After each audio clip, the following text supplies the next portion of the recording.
जोंनि बे 6.3नि माबा बर' मिडियाम स्कुल आरो बिटिआर ओनसोलाव थानाय गासैबो प्राइभेट स्कुलफोरखौ प्रभिन्सियेलाइज खालामनाय ओमफ्राय बिटिसिनि बाहेरायाव थानाय जिफोर बर' मिडियाम स्कुल बेफोरखौ प्रभिन्सियेल खालामनाय बे इस्युखौ लानानै आसाम सरकारा जैन कमिसन होननाय मोनसे कमिसन दादोंमोन गुटे सार्भे खालामनाय स्टाडि खालामनो थाखाय खिन्थु बे कमिसननि रिपर्टआ दाहालागै ओंखाराखै 4-5 बोसोर जाबाय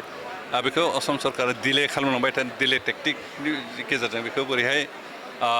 माबा होननानै मा बुंगोन प्रभिन्सियेलाइजखौ हेंथा खालामलांबाय थानांगोन बे प्रसेस खालामनाय बायदि नुयो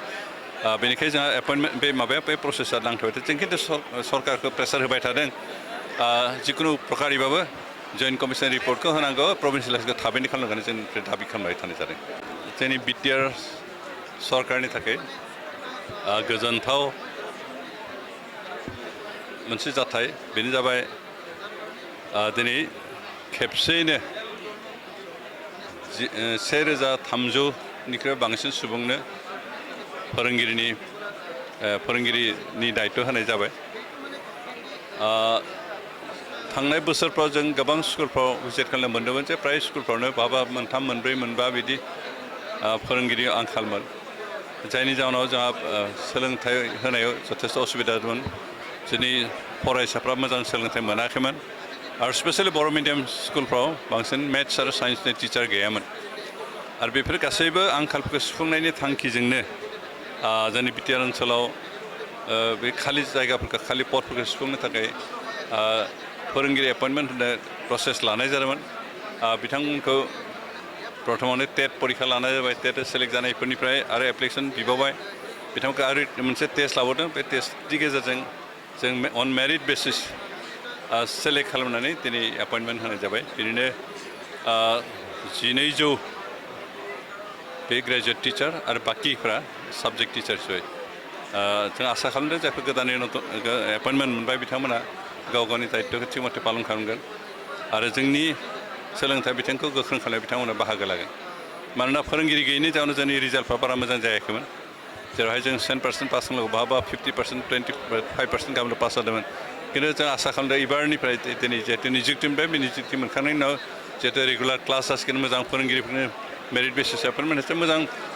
ब्रिलियेन्ट गथ'फ्रानो एपइन्टमेन्ट मोन्दों आरो बिनिखाय बिथांमोना मोजां सोलोंथाइ होनानै जोंनि सोलोंथाइफोरनि रिजाल्टखौ मोजां खालामगोन जों आसा खालामो जे सोलोंथाइ बिफाना जिहेतु बयनिख्रुइ गुरुत्वसिन बिफान হয়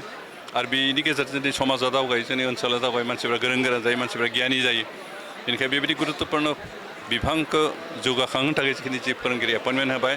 बिथांमोनखौ जों बेस्ट अफ द बेस्टफोरखौनो जों एपइन्टमेन्ट होनाय जादों आरो बेनिखाय बिथांमोननिफ्राय जों मोजां फिथाइ आसा खालामदों आरो बिथांमोना निस्सय गावनि दायित्वखौ थिग मथे पालन खालामो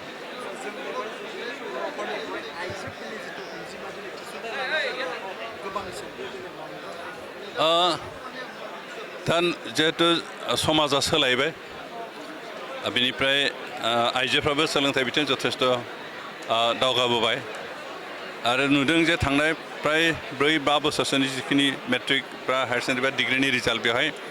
आइजो बिजाथिफ्रासो बांसिन मोजां रिजाल्ट खालामो मोजां पजिसन लायो आरो बे हिसाबै दिनै इन्टारभिउफ्राव आइजोफ्रानो बांसिन मोजां खालामो बेनिखायनो आइजो मानसि बांसिन एपइन्टमेन्ट लेटार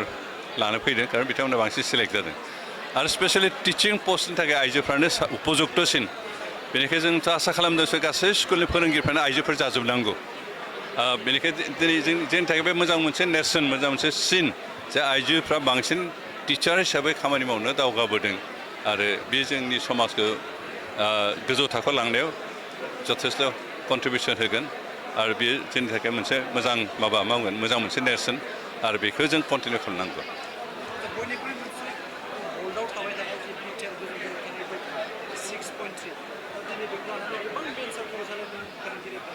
ना बे प्रसेसा जा सोलिबाय थादों बेखे जोंनि बे 6.3नि माबा बर' मिडियाम स्कुल आरो बिटिआर ओनसोलाव थानाय गासैबो प्राइभेट स्कुलफोरखौ प्रभिन्सियेलाइज खालामनाय ओमफ्राय बिटिसिनि बाहेरायाव थानाय जिफोर बर' मिडियाम स्कुल बेफोरखौ प्रभिन्सियेल खालामनाय बे इस्युखौ लानानै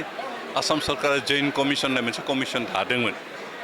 गुटे सार्भे खालामनाय स्टाडि खालामनो थाखाय खिन्थु बे कमिसननि रिपर्टआ दाहालागै ओंखाराखै 4-5 बोसोर जाबाय बेखौ आसाम सरकारा डिले खालामलांबाय थादों डिले टेक्टिकनि गेजेरजों बेखौ बोरैहाय माबा होननानै मा बुंगोन प्रभिन्सियेलाइजखौ हेंथा खालामलांबाय थानांगोन बे प्रसेस खालामनाय बायदि नुयो बेनिखायनो जोंहा एपइन्टमेन्ट बे माबाया बे प्रसेसा नांथ'बाय थादों जों खिन्थु सरकारखौ प्रेसार होबाय थादों जिखुनु प्रकारिबाबो जइन्ट कमिसन रिपर्टखौ होनांगौ प्रभिन्सियेलाइसखौ थाबैनो खालामनांगौ जों दाबि खालामबाय थानाय जादों माखासे दिनै मोनसे अजद लाबोदों रांनि बिनिमयावसो साख्रि होनाय बे